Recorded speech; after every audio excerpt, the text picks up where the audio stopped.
Hey, greetings to the world, greetings to the universe. I am still Cam, and this is still the Real Resilience Talk podcast. That's the sounds of Monchichi Rex. Pelocino got a new album out. You should check it out. But today, episode 77.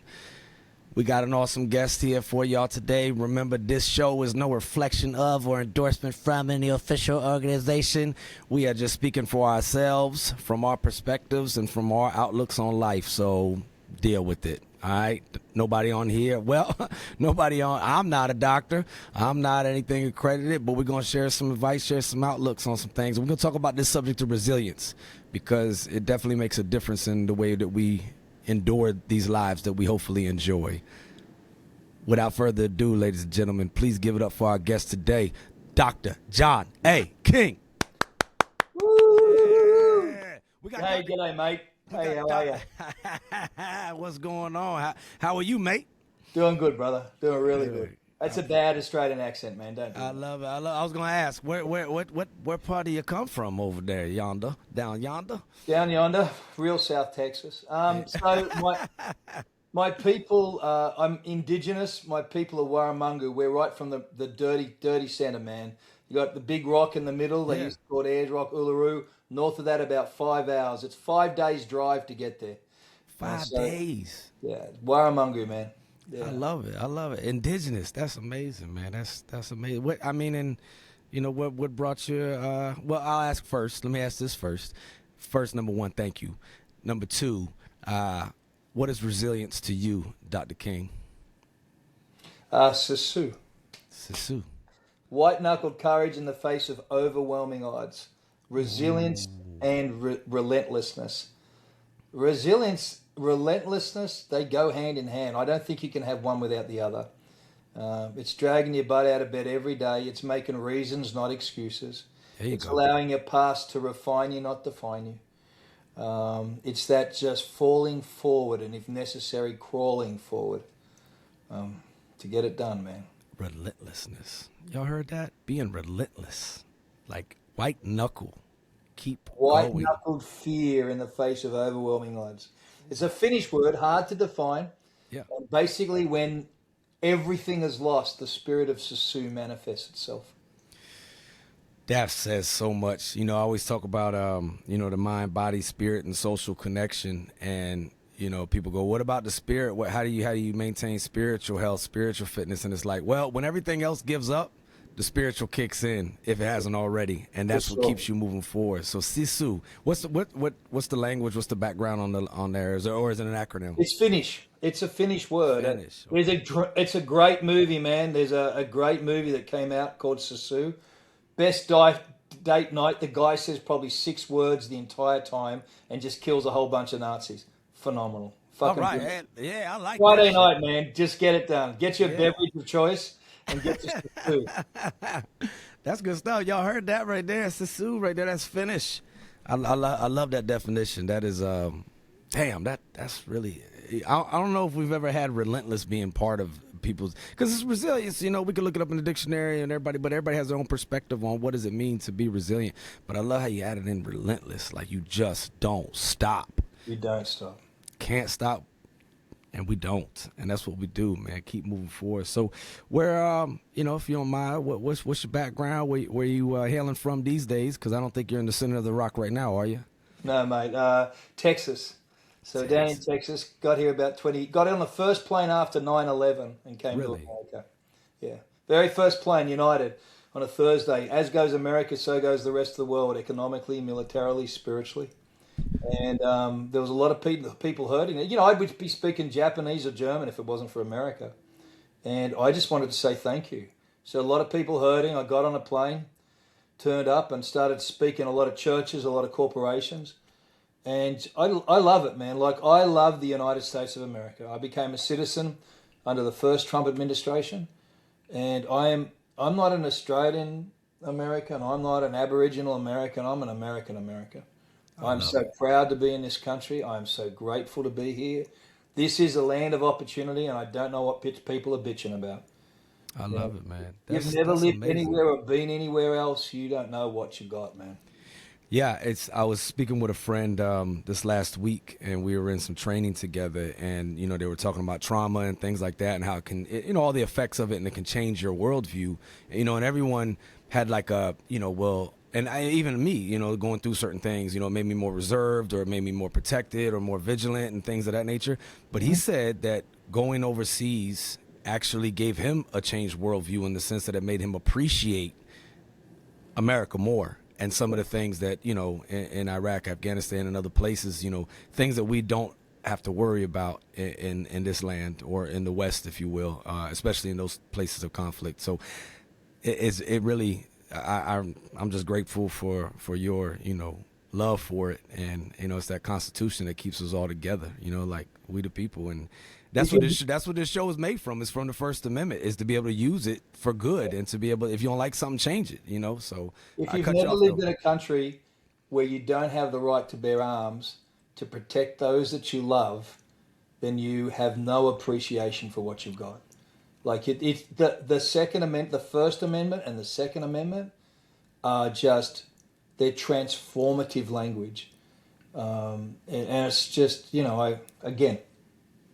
I love it. I love that you love it. You like it, I love it. You love it, I love it too. What you said the first plane after 9/11? Yeah. You came, was that already pre-planned, or was that in No. response? Okay. No, that was in response. I was preaching around the world at a lot. I was traveling probably 150, 200,000 air miles a year, preaching in big corporations and organizations.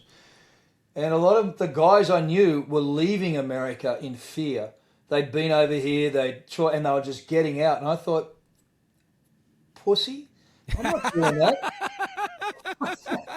I'm not doing that. Look, I'm an old rugby player, mate. We're smart, but we're not clever. It's like, oh, there could be a fight. I'm in. I don't know what's going to happen, but I'm just in. So I literally hopped on a plane, mate, and I was supposed to have these churches all lined up where I was going to speak at and encourage people. Man, I got to the first place. Everything else cancelled for 6 weeks. I got to the first place, and they said, listen, we've got something to help you on your way. It was like $100 and a warm can of Sprite. And it's like, what the am I supposed to actually do with this? Yeah.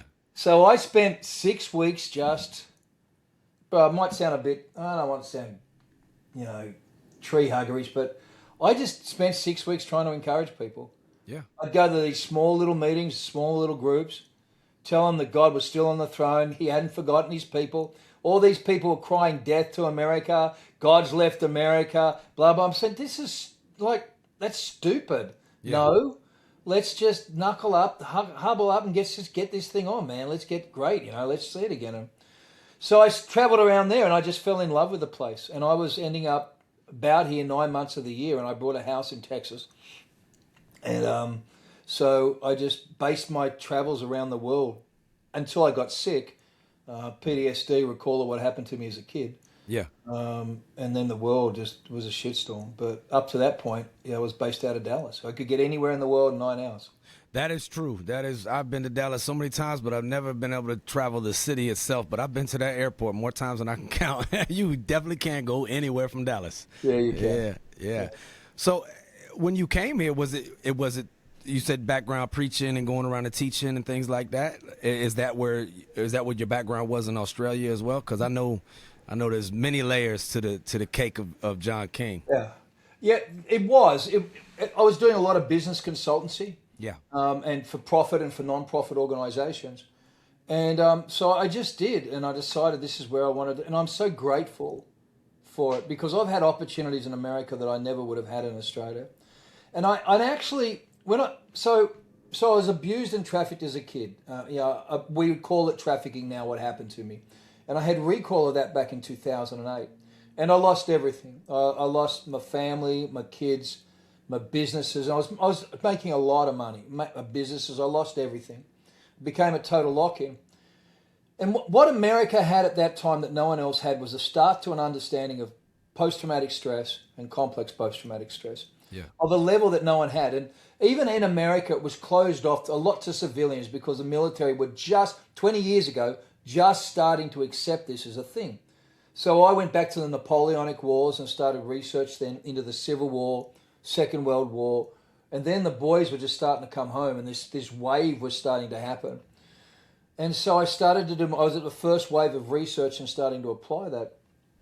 And I started working in that, and I started to connect with a lot of tier 1 guys, pipe hitters, general folks, police, etc. And that led me into the anti-trafficking work.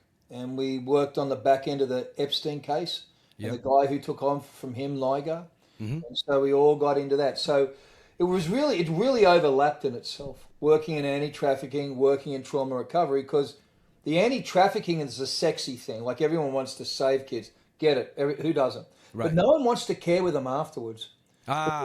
It's a little bit what happens when we send guys to war. It's like, okay, high five, go love us, and you come home, it's like, yeah, right, bro, we'll just take a number. Yes. And my latest book is actually on military sexual trauma and the corruption in the VA and the DOD, because we are a warrior nation, and we're set up for it, but we're not a care for nation. Like the Romans, they cared for their centurions when they came home. They had a system, and I'm not saying we don't do a job and attend to, but I think there's things that have slipped through the cracks along the way. And the same in recovery with PTSD from kids and people that have been abused. I'm seeing parallels now. I've seen parallels for years in the military community.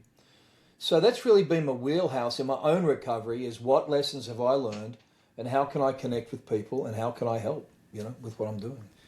Well, again, I want to say thank you, because you're giving voice to the voiceless, and you're giving articulation, you're giving expression to those who really can't articulate or express the pain, the trauma, and the past that they have. So I just want to start there by saying thank you, because thanks, brother.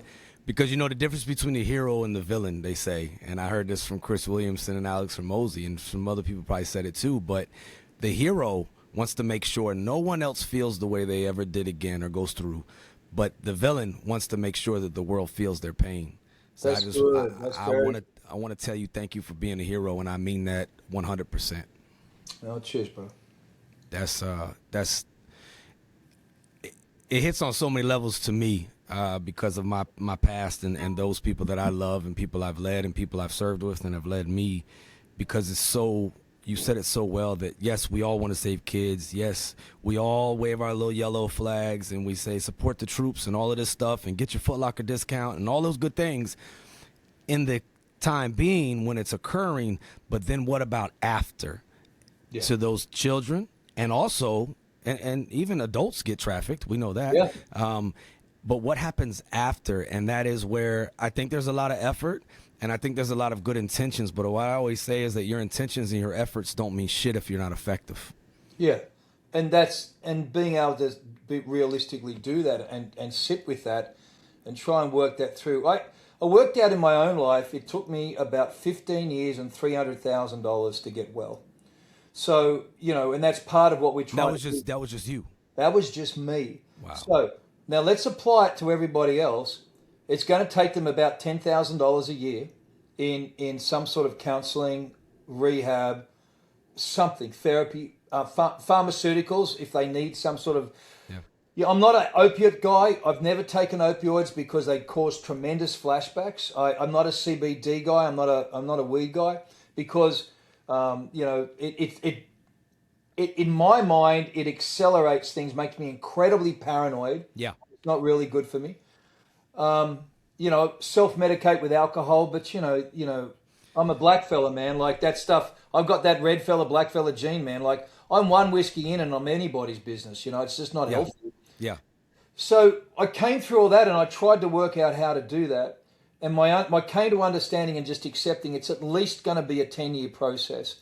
And so in it all, really it's more like 18, 15, 16. So when we've got these guys coming back, girls coming back, and they've seen these horrendous things, so we send them into a VA or we send them into a counselor or a doctor who has no experience or context, and they get a pill for something people don't understand, and then they're told to fuck off. Well, till the next appointment, which gets cancelled 3 times. I've got suicide ideation. I want to come in. Okay. Well, the next doctor's gone. I've got to go and tell this whole story again. Now, if anyone's ever had trauma, real trauma, it is traumatizing to have to repeat that crap. So really here is. I am, you've lost my records, I don't exist. I haven't had benefits for 6 months. Now I'm having to tell my shit again. It's like, I'm just going to get some weed. Yeah, that's such a dilemma, and I do think we're getting better, but at the same time, that is a common. I'll be honest with you, no bullshit, right? Last week I was sitting with my bride, and we was eating some bagels and having some coffee, and she was like, "Are you gonna go for some more appointments?" And I'm gonna be honest, and I'm an advocate for seeking help. I was like, I don't think I am right now, like, because I'm changing, I'm going with the VA and stuff, not because I don't believe there could be something there worth going. I was like, I don't want to talk about this shit all over again, and that is the truth. That is the truth, and that's from leaving one insurance and one system to going to the next. But it is so. Thank you for highlighting that. It is so traumatizing when you have to go back and walk through everything again. And the subjectiveness of the human across from you, you may get somebody good, but you might not. And they may be one of those, it may to you feel judgmental, and it may to you, they may be trying to inquire, but you feel like, are you trying to criticize? You trying to judge? You trying to question me on this shit? And it really, when you keep going around and bouncing around, it becomes defeating to where you do resort to, let's just say, worse options. You do. And then there's always the intonation as they start to drill down, because we are paranoid, because we are on guard, is, you don't believe me? Why are you asking me this? Why am I having to repeat it? Which then you get into a whole nother cycle of being defensive and protective. And at some point, the cost to benefit ratio, you go, I've just got to work this out. So what we've tried to do, and the other thing I found, mate, was, okay, I'll just throw a statistic out because it's only based upon the guys that I've talked to. Amongst a lot of the top tier guys that I've worked with, I would say 60 to 80% of those men have been sexually abused or physically abused as kids. And the reason they became as hard as they were was because you'll never fuck with me or mine again. That's it. And they became very hard focused men. So when they come home, killing bad guys overseas for God and country never had an effect. What happened to them in the baseball club by the coach has terrorized them their entire life. And they can't talk to anybody because they're going to lose their benefits. And you cannot get good fruit off a bad tree. So you're sitting with this man and sobbing because he wants help, but he can't ask for help because he can't tell the truth. And so unless we're going to have some honest conversations about the very nature and pervasive instances of trauma and allow men to tell the truth, then we're not going to get it. There was another guy I was talking to. He had so much challenges. He spent some time in Mogadishu. Killing bad guys didn't do it to him. Getting in the rough and the muck didn't do it to him. It was watching a dog die on the side of the road. That was the most traumatic thing in his entire experience. And he says, I don't know why, but I left the puppy as I went out for deployment, when I was out for the day beyond the wire. And I patted the puppy, I came back, and the puppy was killed. He said that broke me. Now, so you fast forward it, he's back in America, and they ask him to tell him the thing that triggered him, and they say, I saw a puppy kill. And they go, well, that's great, you don't qualify, we can't really help you. There's all this other stuff that sits behind. Yes. But because it doesn't sit in a box, and there's some, 23-year-old kid with a diploma on his wall that mummy paid for, and he's getting his boots licked here and there, no concept whatsoever. And here is a grown-ass man who just wants some help. So anyway, I'm raving a bit for you, brother. No, I welcome it, and I thank you for it, because these stories need to be heard. They need to be told. And in the case of, childhood stuff, oh, that's not service connected. So, okay, well, never mind, nothing, and no support or assistance, because that's some pre-stuff. And that's a big thing, and I'm glad you highlighted that, because the amount of adverse childhood experiences that the average service member has pales in comparison to the population that they are peers with, because people are either running from something or they're running to something because of their adverse childhood experiences.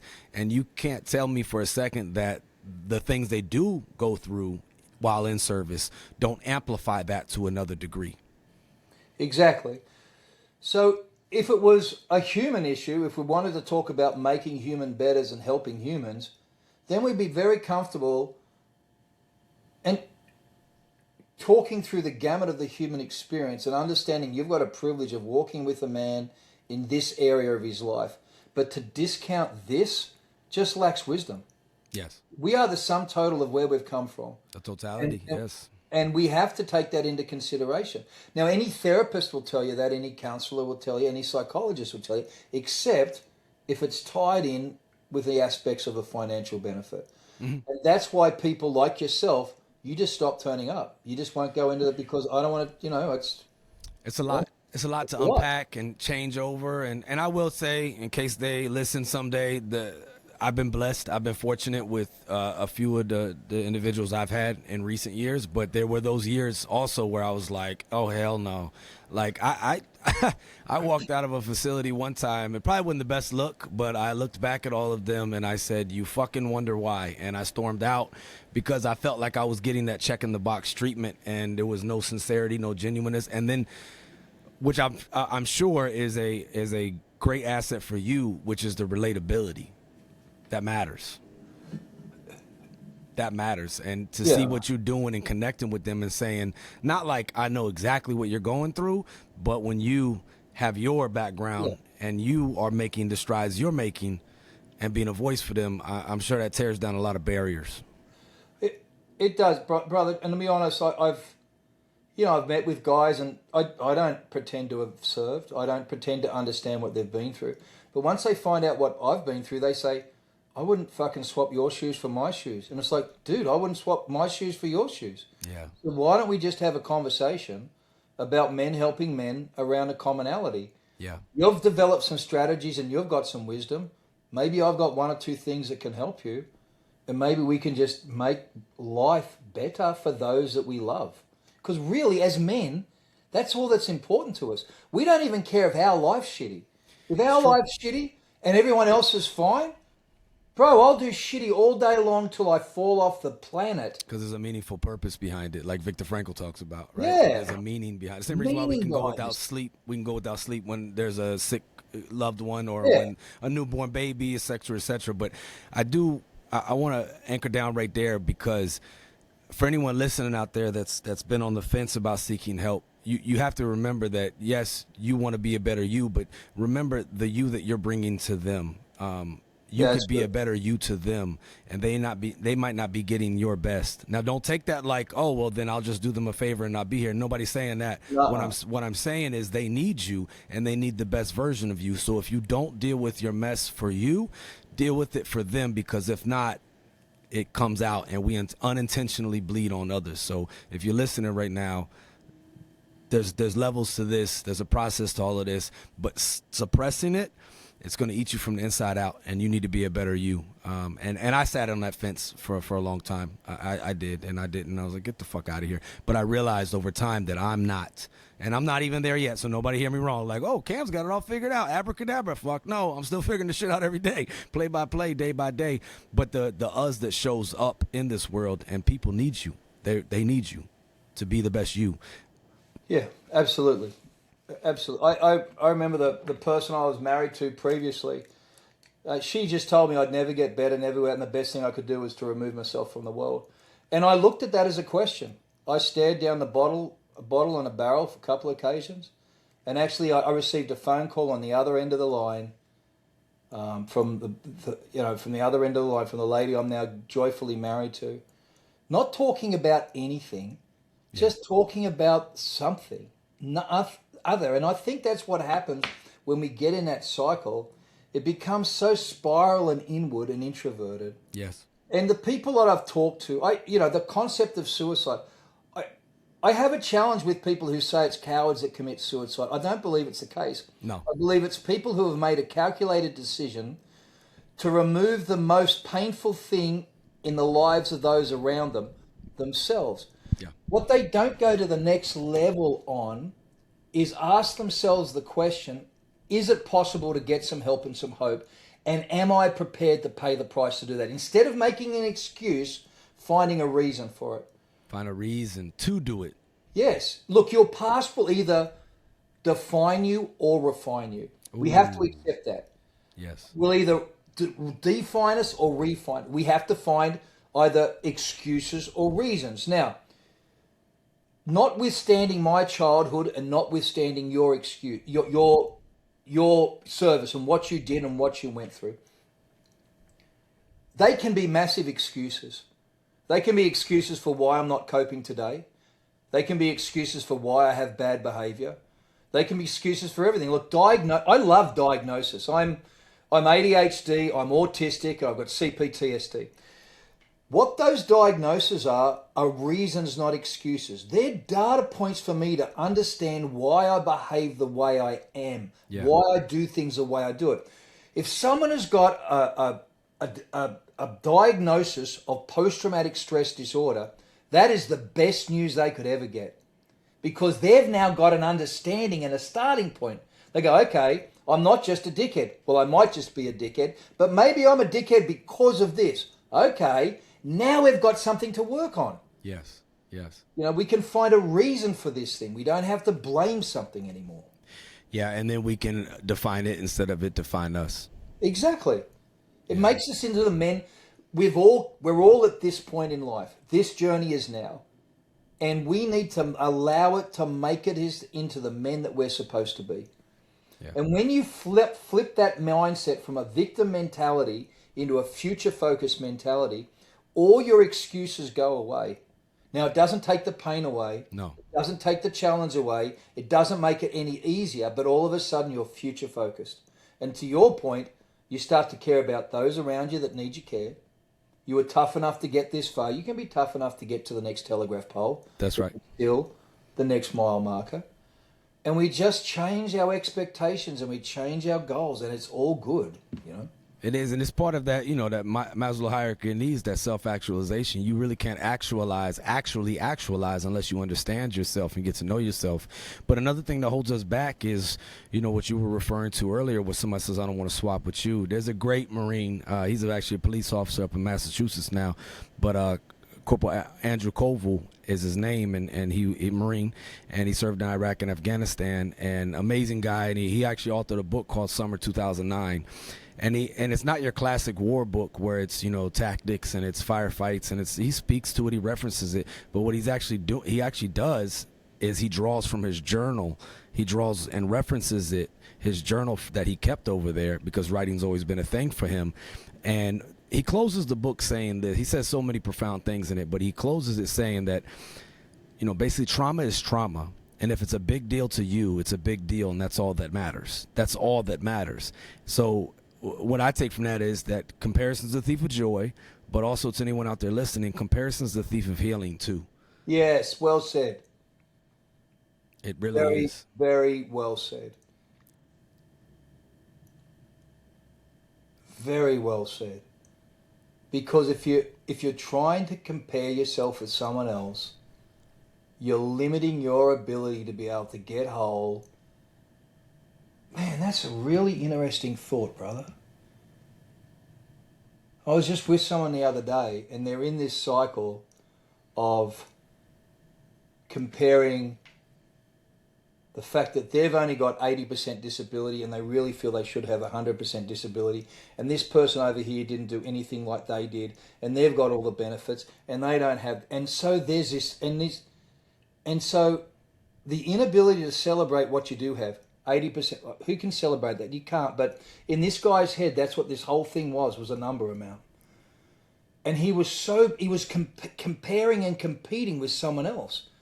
And he was so myopic, he was forgetting to see his children, his wife, his house, his health.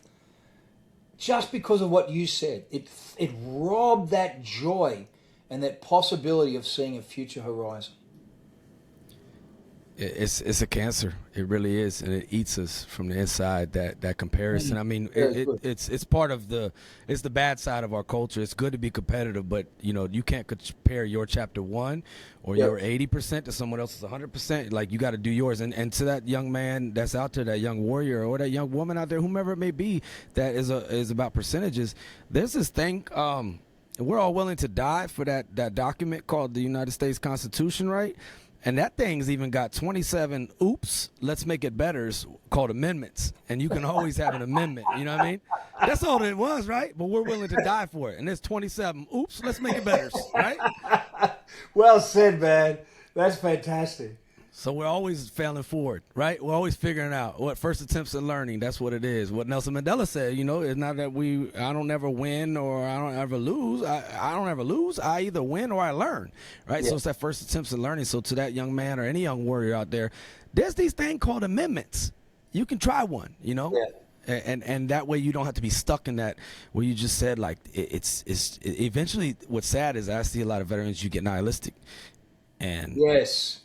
That's a dark place. That is a really, I'm a spiritual man. I'm a Christian man. And in my darkest times, my faith has always been my brightest. My faith is a thing that's got me through. Everything I went through.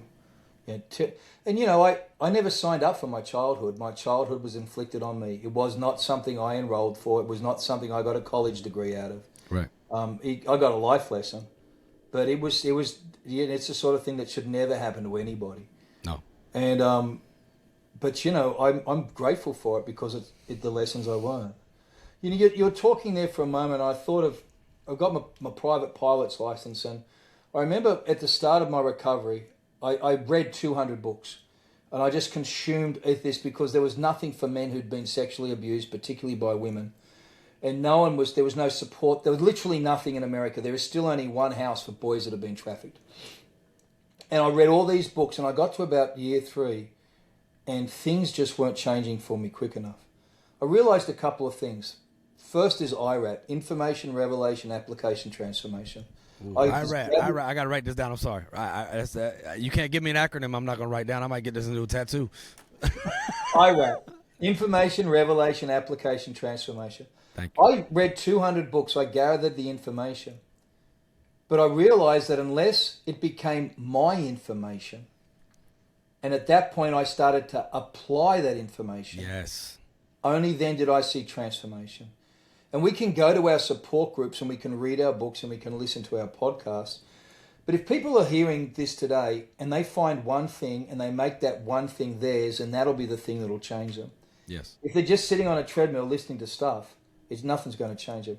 So that happened to me. And then the second thing that happened very close behind was I was with my instructor, and we set a course.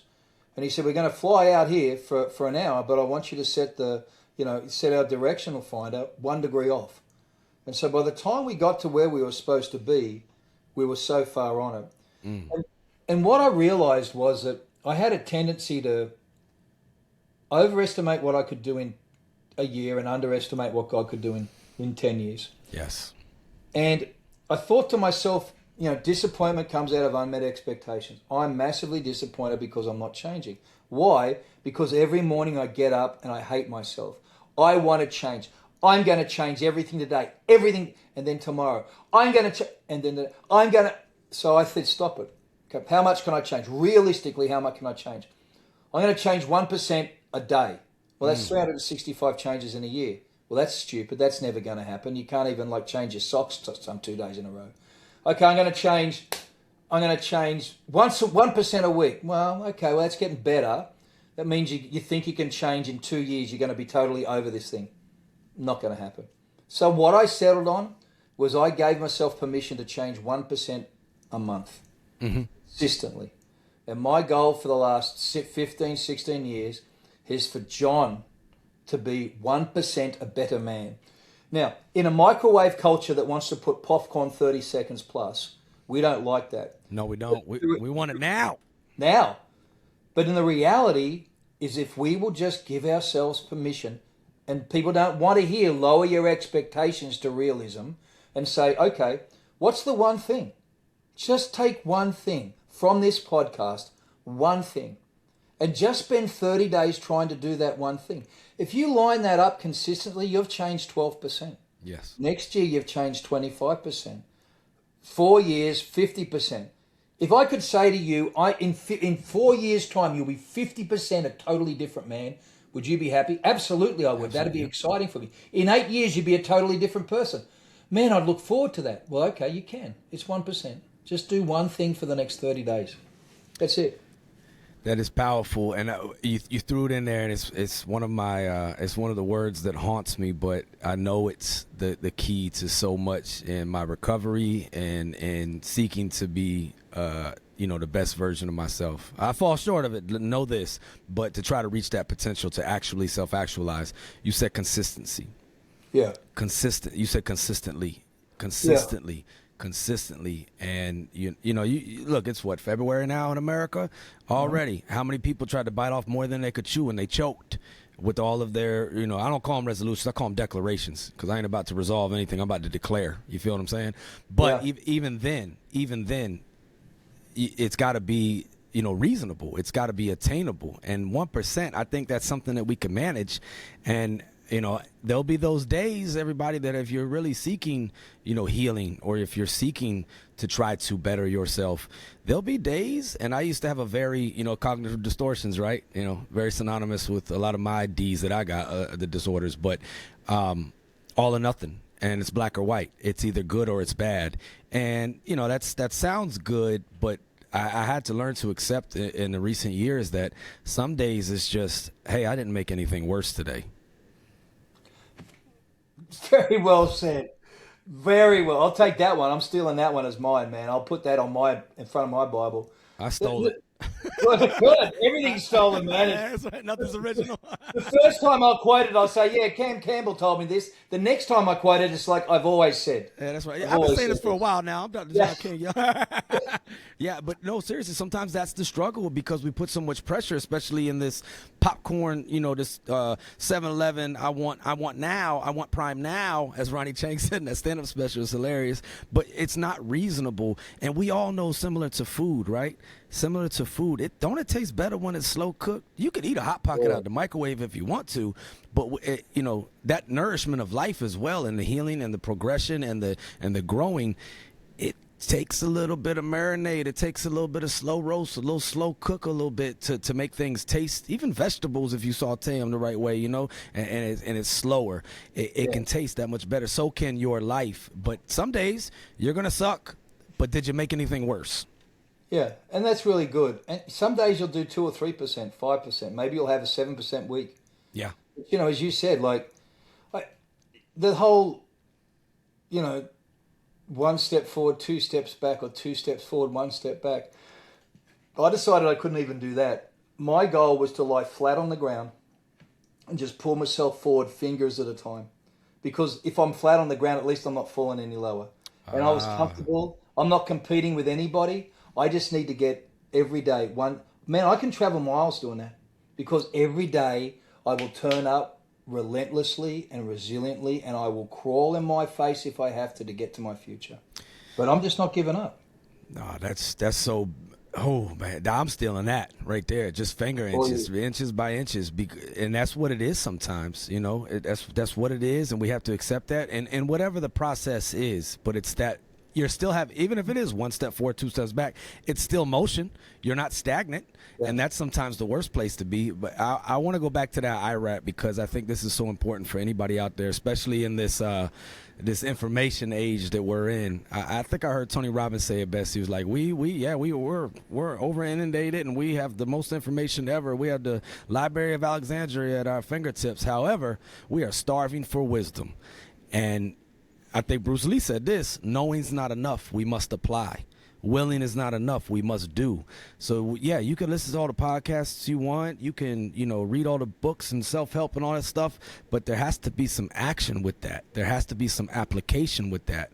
And it can be done with the 1%. You could consume however much percentage of material you want, but are you applying that in those little baby steps? And that analogy of when you were a pilot in that 1 degree, that's true. I think James Clear talks about it in Atomic Habits about how those little incremental changes, but if you're offset on your degrees and you're flying out of San Francisco, the difference by just a few degrees across the landscape of America, you'll end up in like Miami or something instead of New York and it's just like hair nose type degrees. I may be exaggerating for the effect, but that's the whole idea, is that you're way off your mark. Yeah, for sure. And I think it's important. And I think I'm like any man. I I want to do great things and I want to be a better man as soon as I can. But I've got to be comfortable with it. I learnt this when I met with my family for the first time. When I went back and I sat amongst my brothers in the outback, and for the first time I met people that I was like. And the thing that struck me was walk slow, talk slow, and think slow. There was a pace to life over there, and a pace that it was very indigenous. And it's become a really healing mantra for me. Because when I often find myself wound up and not coping with the things that are going on, I make sure that I'm walking slow. The physical action of slowing down your pace will automatically slow down your mind and slow down your speech. Have you ever been really pissed off, say at the missus? Not that you ever have, because you've already arrived. We've established Shit, me. Yeah, no, I mean it's like a machine gun, and you might burn a barrel with how fast my mouth can move. That's why I get in so much trouble in life. And then you go outside, you think I'm going to walk this off, but you end up power walking around the block, and you come home all pissed off. Next time you're like that, if you go down and you deliberately slow your feet down, and you deliberately make sure you've measured and metered, your head will slow, your words will slow, and you'll have clarity. There is this neurological connection through everything. And we just want everything at so much pace. That's why we respond so poorly to situations, because we are overamped and we're overstimulated. Because everything's got to be in a rush. Nothing has to be in a fucking rush, man. It really doesn't. It's always going to be there. And the things that you value and love the most, as you said so well, take time to marinate. And you have to be prepared to give it that time and that scope. It's a painful truth, especially with how sometimes our culture and the push and the instant gratification that we all have. A fellow doctor and Dr. Anna Lemke in that Dopamine Nation book, she talks a lot about that, about how back in the day we'd look at somebody who was an addict or addicted. It's just substance use disorder. No. I mean, you pick it nowadays. It's your doom scrolling, it's your pornography, it's attention, it's posting, it's all of it. It's so addicting, but it's that instant hits, and it's all around us. Even the light bulbs that we have, our ancestors didn't grow up like this. Out in the outback, where your ancestors, they didn't grow up like this with instant light right in front of them. Stealing and robbing them of dopamine and getting them overstimulated. Yeah. Yesterday, the CEO of Instagram came out and said that a child spending 16 hours a day on the phone on their platform is not an addiction. I beg to differ. Yeah, I beg to differ. They're programmed for it, so I think there's some things we need to address. Yeah, and does that mean it's bad, throw the baby out with the bathwater? No, I think we've learned from that there's great tools. Even me and you having this I've learned so much already. You see my notes right now, and I'm going to listen back, because I'm that guy that listens to my own podcast back because I want to hear what that guest said. We wouldn't be able to have this, right? But it's like guns and cars. You can use them to defend freedom and have your own sovereignty, or you could use them to shoot up schools.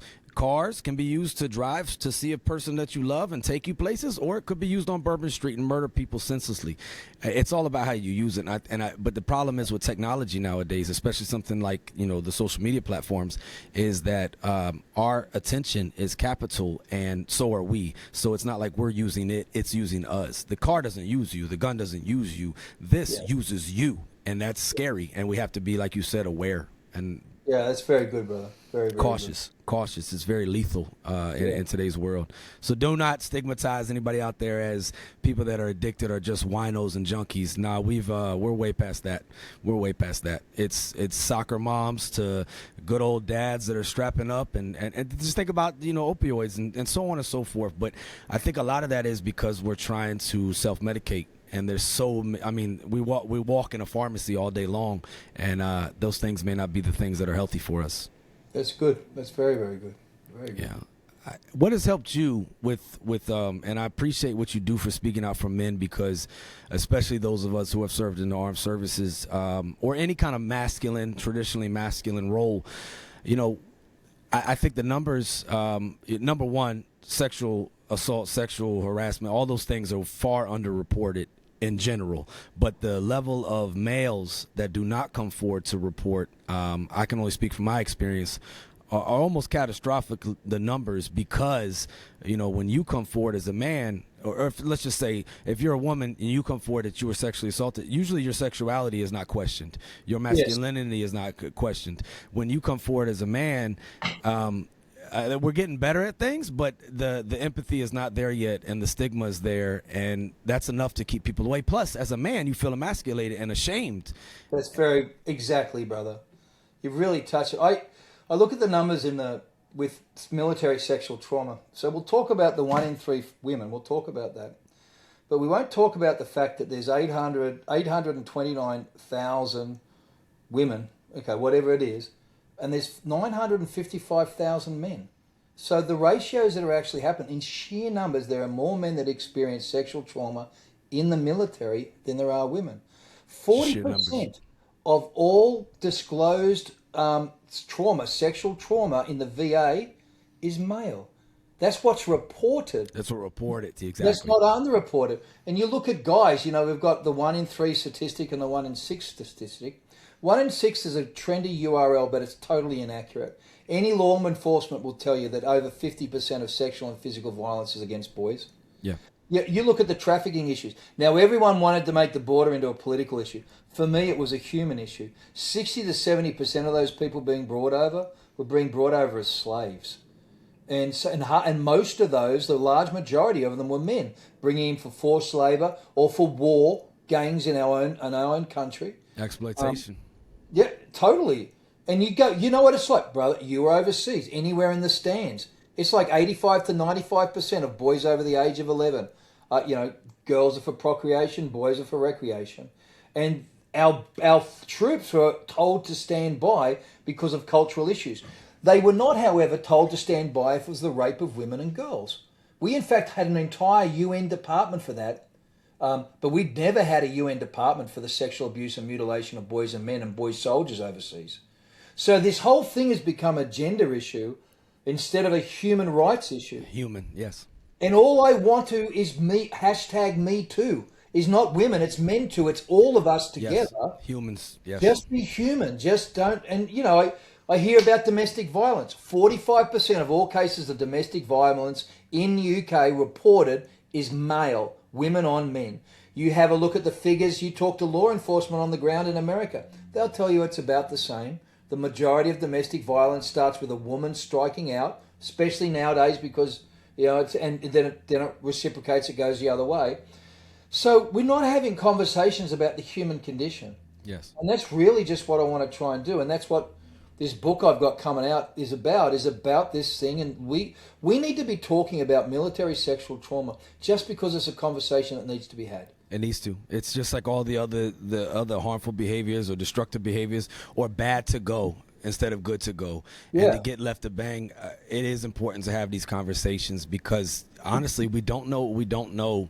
And if we don't learn new information and we don't have a little bit of Iraq going on, then we will be doomed to repeat and to continue potential behaviors if we don't address it and have healthy conversations. Because I talk to a lot of people, and there's a great organization out there called Join One Love, and it's about relationship education and how many of the things that are just off in aggressiveness on both sides, and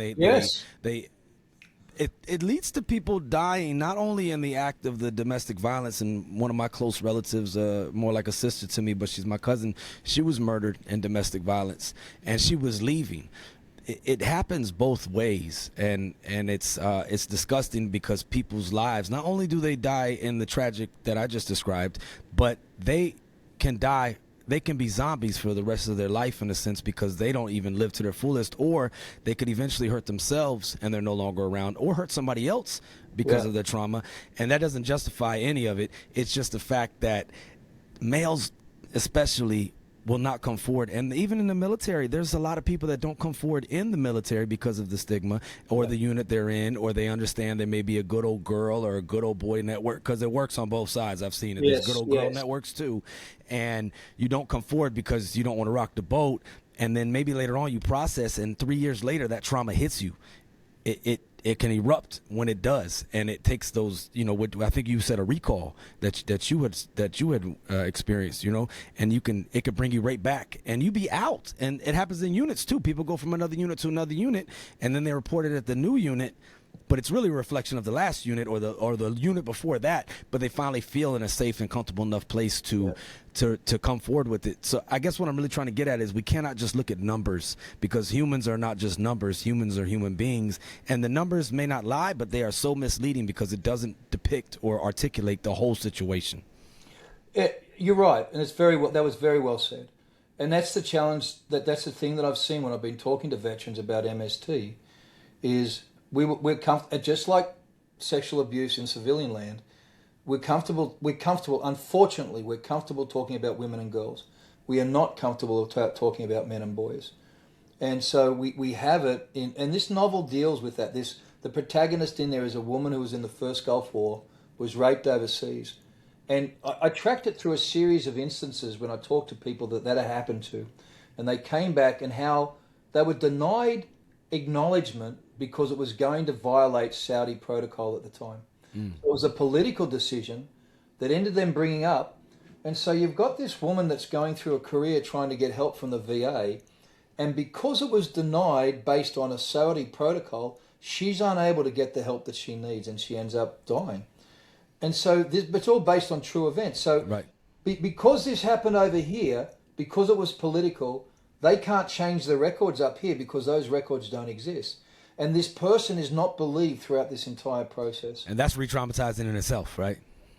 And you've got to turn up every week and try and get some help, and try and get your meds re-upped. And you've got to tell that story all over again. Okay. And I'm at a stage in my recovery where I don't have a challenge talking about what happened to me, because I had an epiphany that my scars of shame would have to turn into medals of honor at some point. I would have to be able to look back at my life and think, John, you've done very, very well. Every one of these scars of shame are actually medals to celebrate the fact that you survived. Yes. And I think if we're able to do that, then they lose their power. That's when our past stops defining us and we start to refine. And you've got to do that in an affirming environment. And my wife has been absolutely fundamental to my recovery. She walked towards me. The first time I lost my shit, I lost it. We're sitting down on the lounge. I always wanted to show her the movie with Le Mans. I think it was with Steve McQueen in it. He had the 24-hour race thing from the 70s. Always, for some reason, I had a fascination to show it to her. Movies in, great night, best date night ever, man. Sitting on the couch all covered up. And this movie's coming on. I'm getting tenser and tenser. I'm 25, 30 minutes into it, and I start fucking screaming. Why are the fucking windows open? Why the hell isn't the back door locked? Who the fuck? They're gonna come. They're gonna come. And she stood up, and she's seeing me totally in full throttle mode. And she did the bravest thing. She walked straight towards me, and she held my hand, and she said, "What's going on, baby?" And I didn't understand it and put it together till about 2 days later, that I was in the middle of a party watching that movie, and they took me from the room and raped me. And I had never had recall of that for 50 something odd years. And here I am watching. I wanted to watch this movie for some reason, and I watched it, and this whole thing came flooding back. What my wife's been able to model to me is compassion, yes, and understanding, and the fact that where someone else saw trash, she saw treasure. She has the capacity to look at me and see beyond what I'm struggling with. And to anyone that's out there, I just want to encourage spouses to try and find out as much, if not more, than what your husband or wife is going through. Educate yourself is one of the greatest things that you could possibly ever do for those that you love and you've sworn to spend the rest of your days with. And do it together as a journey. And to men who are struggling, you make sure you take your wife with you. Because if she puts up with the shit, she should put up with the healing. Yeah. If she's going to be have to be on the other end of hearing the bad stuff, the nightmares. Let her be in the therapy with you. I've never been in a therapy session without Melissa. I take Melissa to everything because I need to hear what she thinks about it, because I won't understand. I will sit there, I will lock down hard, and I won't remember a fucking thing. Yeah. But if my wife is there, then she not only gets to understand, she can help me process this thing. There is a power in partnership, yes, which we don't talk about in recovery. Like, it's your job, Cam. You've got to recover from this shit. Okay, that's fine. But I've got to go home and they've got to live with this shit. That's the facts. Why don't we bring it together and start to understand that I don't have my appointment with my VA therapist? It needs to probably be after hours when my wife has finished work in a second job and we can have the kids minded and we can sit down with you. It'd be really nice if we could do that together, because then we as a family become the unit that's going to beat this enemy. And you have that third party there with you to kind of yes, walk you through. That's very real, and that's very true, because really those are the people closest to us that deal with it the most, outside of ourselves, obviously. And that's a shout out to Miss Melissa for that level of compassion and empathy and unconditional love, right? Because it's hard sometimes to love us. Let's just put it like that. Bro, we don't love us. We're still working on that. Every single day. Yeah, that hit home right there. That's hard. That's real. That's real. That's so real. And it's imperative to do that. And I think it's what you're doing, and the the more you tell your story. As a mentor of mine, Bobby Oliver, she's a comedian, and she had wrote in one of her books that on comedic advice, she says, when it comes to pain, there's a certain time of when it's too soon, right? We've all seen that, we've all heard that. But when it's the right time, she says, tell it over and over again until it no longer owns you. Yeah, it's very good. That has helped me with art, with poetry, with this show, with some of the stuff that I can facilitate at times. Not just to let other people know you're not alone, and also you see someone, because the way I see it is like this. I personally, morally, when I look at the sky and I look at my faith, I cannot explain 9/11, and I can't explain babies dying or children being hurt. Any child. I can't explain those things, but what I do know is this, is that whether you believe in theology, geology, algebra, whatever you believe in, you can look back at the history of humans. Human beings never do anything on their own. We always do it in connection and collaboration, or in inspiration through each other. There may be a deity, God, working through humans to be able to work through and touch others, but it's never us alone. It just doesn't happen. It doesn't happen. So the way I've made sense of some of this is, to your point, that maybe the only reason why we go through things is so that we can grow through things and then help other people on their journeys, because we just can't stop the badness. And that's the only way I can make sense of some of that stuff. And that's not to say, oh, yippee, 9/11, and yippee, people were so desperate they jumped out of burning buildings. But no, to see, maybe you take your pain and you make it a purpose. You take your mess, you make it a message, and you can maybe help others. Well, then maybe it wasn't just all in vain. I never, when I came to understand what happened to me, I never asked why me. I only ever prayed that it would turn out for good, because I can't do anything about what got me to this point. Right. But I can certainly hope and have faith that something wonderful is going to come out of this thing, because then they don't get to win. That's exactly right. They continue to hurt you. Yes. Yeah.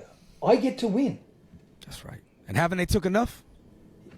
Don't give them any more. No. Being miserable is giving them more. Don't give them any more.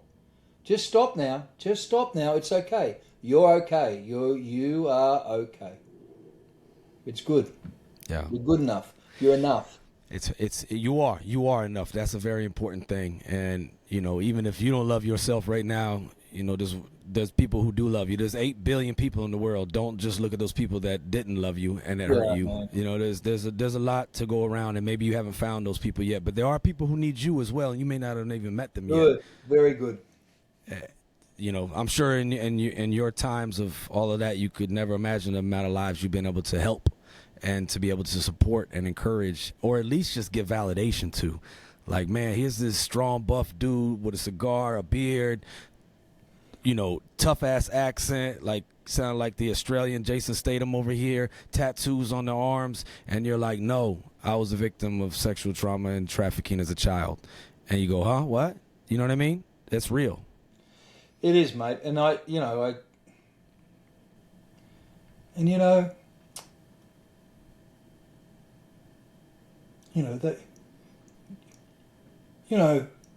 people ask why you do it. Put yourself out there like you do. And when you tell them, what's your big goals for life and what's your big goal, and it's like, if you tell them that you just hope one person, they think, they generally, I've had people look at me and say, yeah, it's a small goal, it's a stupid, what are you going to get, a proper goal? It's like, man, if I just had one person, I had one person once, I ran away when I was 7, and, I was anally raped for not tidying up my room with soldiers. I was anally raped with a plastic soldier. It's still with me. I still have medical problems because of it. And I ran away, and I told the lady next door what happened, and she dragged me by the ear and beat me because a mother would never do that to her son. So I did tell one. But I wonder what would have happened if that one person listened to me. And now I'm in a stage where if just one person hears this and we've done good. Yes. And it's okay. If people want to count their lives in views and downloads and fake friends, it's like, brother, turn up at a mate's place. Hold a brother's hand, man. Yes. Hug his neck until the bastard stops moving and kiss him on the cheek and say, you fucker, you be here tomorrow or I'm going to kick your ass when we get to the other side. And then you turn up tomorrow and make sure he's still there. Because it's only one person. It's only one person. And I very selfishly do this because there may come a time when I need one person to turn up for me. So I'm not totally selfless in this endeavor. I am sowing to reap. May come a time in my life where I went through one of these just recently, man. It was one of the darkest days I had for probably 15 years. And I made a phone call and a guy was there. I didn't need anything. Dude, I know this shit. I've been doing this shit for 20 years. I don't need any more platitudes, any more tattoos, any more fridge magnets. I just needed a mate to have breakfast. And I needed to say, bro, this is tough. He goes, oh, you're right, eh? You want to come shoot deer? Yeah. Yeah, okay. All right, well, see you tomorrow at 3. A good talk. Yeah. Right. So we go to the deer stand. And he goes, yeah, what's going on? I said, oh, it's really shitty. Oh, that's no good. Oh, fuck, there's a buck. That was it. That was fucking it. Like, women communicate face to face. Men communicate shoulder to shoulder. My mate had a coffee with me, dragged me into a deer stand, and we shot something. There we go. All right. Oh, fuck, there's a buck. Whatever I was going through was not fucking important. There's a fucking buck, so. But the beauty is that he would, like you said, that shoulder-to-shoulder expression, that's the difference between sympathy and empathy. Sympathy is, oh, I feel sorry for you, John. Oh, pity party, right? No, empathy is I'm with you. And that shoulder-to-shoulder, I'm in this with you. But men communicate like that, don't we? And we go to therapy and it's like this. But you sit watching a game or having barbecue or in a deer stand or sitting at a coffee shop, you're like this because we're always sitting with our back together. There's one whole line of guys with their backs against the wall, no one else in the other chair. And we all get there 15 minutes early to scope the place and get our back against the wall. And we just fill up restaurants. I know what it's like. So we all got the perimeter. We got the perimeter. No one else is sitting down at any table because they're not sitting down with ugly motherfuckers like us. So we're sitting there. And it's always shoulder to shoulder. That's how men talk. And that's why it's important for guys to do things with guys. Yeah. Not just sit up and pick up a phone. That's great. But to turn up. Yes. Go for a walk. Watch a game. Yes. Channel that shit. Channel it into healthy outlets together. And then, what you said was the number one protective factor, man. Connection. Connection is the number one. It cannot be, you cannot take that in a pill. You cannot, I mean, it's good that we can connect like this. I feel a connection right now just being in this conversation with you. It's real, but it's even better if you're with someone. And it doesn't have to be that we have all this dialogue. It's just I'm with you. I'm here with you. And sometimes just showing up and being there for somebody is really all we need. Man, that statement there, sometimes showing up for someone is really all we need and they need. Yes. Good statement. It's so simple, but it's so hard. Bro, fuck yeah. You know? Oh, it's so hard. It's so complicated. And again, to anyone out there, this is like reverse psychology on myself as well. So don't think I got it all figured out. And within 7 hours, I'll be a hypocrite at half the things I've said because I'm still trying You're to. human. Exactly. And Fitful is a real thing. I'm still trying to figure it the fuck out, everybody. Day by day, play by play. And, Rome wasn't built overnight. Wasn't built in a day. Jocko Willink says this. Everybody hears that. Rome didn't fall apart overnight. It was a brick by brick decay. So it's like, all right, how can I stack these bricks up right? And, I could tell you all day, like you said, I got all the fridge magnets and I've been doing this shit for 20 years. And then you find yourself in that. So don't look down on yourself if you're there because it comes. And don't let them win and don't let it pull you down further. And I think what Marcus Aurelius said, don't lament this. Don't ruminate. Keep it moving. And sometimes it's just like walk slow, talk slow, think slow, and maybe we'll get on to be able to keep moving forward and go with this thing called life. I'm grateful. What are the novels that you've already written, and what are the ones that are coming out? If you don't mind sharing, so that way people can dig into more knowledge from Dr. King. So I've written a bunch of books, but most of them were business books. I've got my memoirs being shopped by my agent at the moment. And then till it's done, the one on military sexual trauma is in its 6th draft. I'm just finalising that at the moment. Then it'll go to publishers. If people want to know more about the books, if they go to my website, they can join the launch list and we'll email them what's going on. Okay. And also, brother, there's something we're doing I'm on a bunch of podcasts. And so what I did is take all this 10 years worth of knowledge and we put it into a course for people. And so, normally 97 or whatever, but if they're on the podcast and they hear it, they go, that's $27. It's the cost of a meal. And it's not a subscription because I hate bloody subscriptions. Everything's a fucking subscription. Like I want to buy it and own it. And so this is, so I want to buy some shit, man. So this is $27 for life, like $27. It's yours. You can just sit, you can get online, watch it at your own pace because no one is going to turn up the corporate group coaching or personal coaching if they haven't been through the material because I wouldn't. And the other thing is I'm a consumer of information. If I was me, I'd want to go on there and get everything I can, work through it, and then make my mind up. And, is this guy full of shit or does he know what he's talking about? Like they're the questions all men ask. And so if they get on there, that's why we set the Phoenix Collective up the way it is. What's the website, brother? drjohnaking.com. drjohnaking.com. And I'm saying it real slow because when I edit this, I'm gonna put the caption so people can see it. So because I'll be over here like, is it John with an H or is it like John with a G? Is it John? Is it like French? Is it like Goon? Like, is it June? What's the name? Yeah.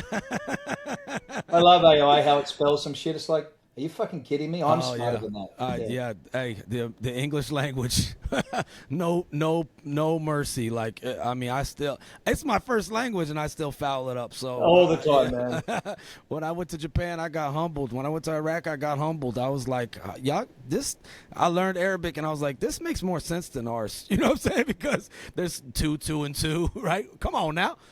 There's so many there, and there. I still foul that up. And I write books. I'm just not smart enough to go around to publishers. I did that KDP and I make no money off it. But it's it is what it is. It's out there, y'all. I hear you, man. Google that shit. But I love how you taking the stories. It reminds me of the movie. You ever seen the movie Dead Presidents? Yes. Yeah. So Dead Presidents and Platoon, right? The movie Platoon are inspired by true events that Dead Presidents specifically is from a book called Bloods, and it took all of these small, real stories and it tied it all into the movie, and that's why that movie was so like captivating because it was inspired by true events, but it wasn't just one true event, it was multiple. And then of course, you got to do the cinematic thing and all that kind of stuff, but same thing with Platoon. That movie's hard to watch, but I've never seen a realer depiction of I've heard that. It's raw, it's real, and it's the relationships, and it's not like Sons of Iwo Jima. Oh, the colonel's here. Hell no, that ain't real life. In some cases there is. I've had some great colonels. Shout out Colonel B. Rest in peace, Colonel D. There's a few other ones too that shall remain nameless for now, but you know who you are. But in all actuality, on the day-to-day, Platoon was pretty fucking accurate, and there's a lot more like that. But that movie itself was not. It's not like 100% true. It's just inspired by true events that they put into. So the fact that you're doing that is what I'm saying, to tell the real stories of those of us or any of those who have been hurt, not just victims, but victors, because we go on to survive and thrive. Dr. Edith Eger, I'm sure you're aware of her, but a concentration camp, survived Auschwitz, amazing woman who's helped people with PTSD and so much things. But she said that, suffering is inevitable and unavoidable, but victimhood is optional. We're not trying to be victims. We're trying to thrive. Phenomenal. To come from her, I'm like, come on, man. And Viktor Frankl was the same, man. Same. It's like, and Jordan Peterson talks about the things that we go through that make us. And they make us. Till It's Done's coming out, and then after it, I've already written the next one. It's called Rats and Rain. It's all based upon the Epstein files and the Nygaard files. And it talks about grooming. It shows you how the billionaire class grooms. It unpacks all that stuff that they're not talking about. And, so we saw so much stuff. We've still got a box of it sitting somewhere just in case. It's so much. It's everything's real. It's hideous. Everything's real. It's hideous. It's despicable, man. It just, these sickos and these dirty, dark triad human beings that have power and influence, I'm sure it's a plethora, probably too much information to go through, not just for the triggering nature of it, but also just like it's an abundance of how often this happens. And that's just one. That's just one who got caught. So that's the sick part about this world we live in. Man, I appreciate you. So Rats and Rain, they can go to drjohnaking.org or .com. .com. Go there. Those books are coming out. They're still in the process. Yeah. The memoir I had to pull down because the publishers don't want it available. I self-published that originally. But, there's a bunch of other stuff they can get. And, to be honest, the whole deal with it book, which was my memoir, is the basis for the Phoenix Collective course. So people get a download every month. They get a video every day. They get an exercise every day for 6 days a week. My wife and I talk. We do everything else. Thank you, Miss Melissa. We appreciate you. Man, she's worth having a chat to someday, brother. That's awesome. And when they come out, man, I'm going to hit a brother up I want to do a virtual book tour. Please I'll come back and I'll hit you up and come back on and tell you about what we're doing, and we'll unpack it together. I appreciate it, man. I know we're winding down. You probably got to get to date night. It's a Friday. I do ask this to everyone out there because life's hard, and it's hard for a lot of people, and we're not trending in the best direction when it comes to the traumas that. Look, I'm going to say it like this. We're losing too many damn people to a preventable way of death, which is death by suicide. Yeah. And I always ask every guest, just like I ask every guest on the subject of resilience, what's it mean to them? I always ask every guest, if someone out there right now was contemplating taking their life or the life of another, homicide, suicide, a permanent solution to a temporary problem, and they're contemplating that death by suicide right now, and you had the opportunity to say something to them, what would you say, Dr. King? Man. I had a fellow once ring me up, 2 a.m., Marine sniper. Some guys had pissed him off, and they're at the end of his driveway. I said, what are you doing? He said, oh, man, I've got these guys. I said, okay. I said, listen, you've rung me up. I'm the last person that you've spoken to before you're going to shoot these guys. He goes, yeah. He said, can you not do that? The paperwork is immense. He said, what the fuck am I going to do with this shit? I don't want to drive all the way out to the Panhandle. He goes, oh, yeah, I'm going to really put you in it, aren't I? I go, yeah, you dickhead, don't. That's probably not the answer you want. No, it's beautiful. It's hilarious. The paperwork's fucking immense. That is true. Don't leave that burden to somebody else. Just don't do it, man. It's not like, Seriously, turn up for barbecue or something.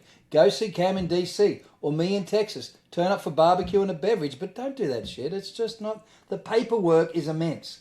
And you leave that mess with somebody else. And, just don't. I love it. I really do.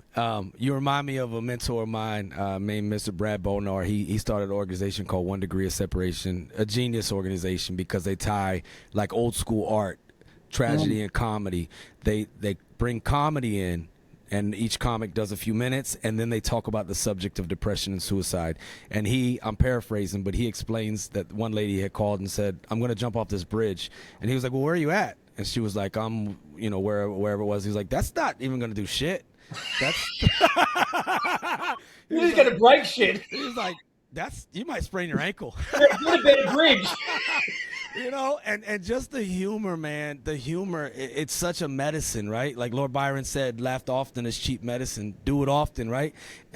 But to tie the humor with the tragedy, it's so true. Like, fuck, I don't want to do all that paperwork. And you're like, yeah.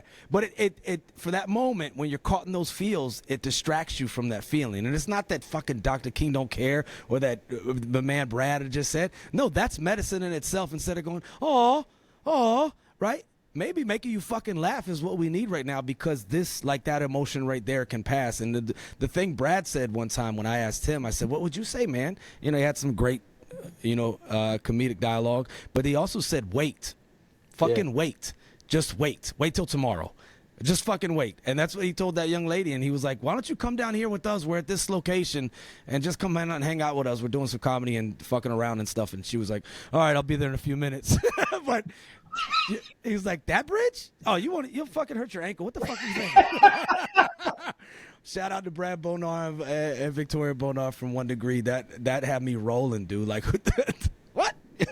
And it's just facts, man. So sometimes just laughter is it is, man. And yeah, reach out to somebody, because as great as humans are, as great as Dr. King is, and as much as I care about this subject, we're not fucking mind readers. So help people help you and reach out, and I guarantee you somebody wants to hear that shit. Yeah. Brother, I thank you, man. And when that book comes out, you shoot me a message. Let's get on the hook, and let's hear more about it, and let's try to help some more people, man. Yeah. Thank you so much for what you're doing. Thank you to Miss Melissa. Thank you for staying around in this world, and thank you for being a light. And shout out to Viktor Frankl for this line: "What is to give light must endure burning." And I know you endured a lot, but you just keep shining that light, because that's what you are, man. And I just say thank you. Thank you. Thank you so much. Ladies and gentlemen, this has been another episode. This is a tape deck right here. Some of y'all don't know what the hell that is, but that's what that is right there. And those are the sounds of Monchichi Rex. Thank you. Thank you, Dr. King, again. Much love to y'all. Make good choices. Make good choices. They all add up. Much love, y'all.